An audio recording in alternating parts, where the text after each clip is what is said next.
اعوذ باللہ من الشیطان الرجیم، بسم اللہ الرحمن الرحیم۔ سر سید کے حوالے سے ہماری گفتگو جاری ہے۔ تو اس سر سید احمد خان کا نماز کے اندر قرآن پاک پڑھنا اور نہ پڑھنا، یا پھر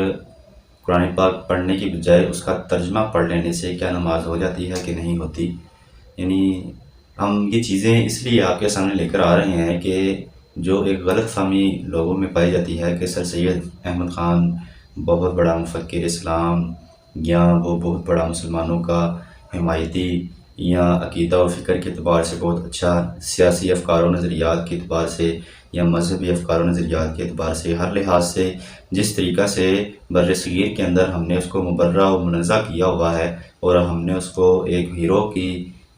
طرح اپنایا ہوا ہے، بلکہ اگر ہم خود سر سید احمد خان کی اس کی تحریروں کے مطابق اس کو دیکھیں کہ اس کے کیا عقائد و نظریات تھے، کیا معاملات تھے، تو ہمارے سامنے اور ایک منصف مزاج بندے کے سامنے، چاہے وہ مسلمان ہو یا نہ ہو، لیکن آگاہی لازمی جانتا ہو کہ ایک کس نقطہ نظر کے تحت وہ لے کر چل رہا تھا، تو وہ انصاف کر سکتا ہے کہ سر سید احمد خان مسلمانوں کا حامی تھا یا مخالف تھا۔ اسی سلسلے کے کڑی کے طور پر ہم سر سید احمد خان کے یہ جو مکتوبات سر سید ہیں، جو مجلس ترقی ادب لاہور 1959 کے اندر چھپا تھا، میرے پاس تباول موجود ہے۔ اس کے اندر صفحہ نمبر 699 کے اندر نماز کے متعلق کسی بندے نے پوچھا کہ نماز کے اندر اگر ترجمہ پڑھ لیا جائے تو آپ کے نزدیک کچھ قباحت تو نہیں، یعنی یہ سائل نے سوال کیا۔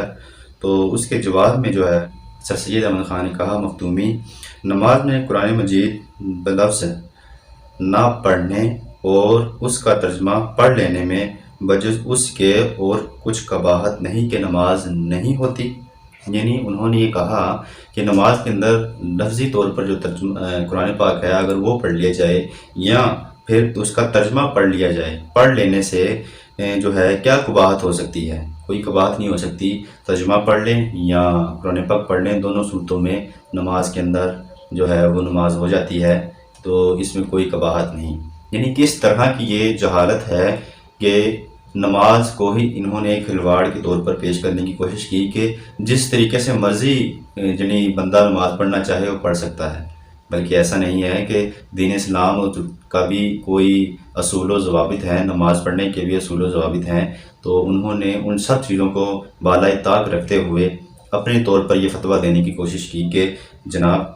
کوئی بھی بندہ نماز میں قرآن پاک پڑھنے کی بجائے اگر اس کا ترجمہ کسی بھی زبان میں پڑھ لے تو اس کی نماز ہو جاتی ہے، جبکہ ایسا نہیں ہے۔ تمام مسلمانوں کے نزدیک اس بات پر اتفاق ہے کہ نماز کے اندر جو پڑھا جاتا ہے، قرآن پاک پڑھا جاتا ہے، اس کا ترجمہ وغیرہ نہیں پڑھا جاتا۔ اللہ عز و جل سے دعا ہے کہ ہمیں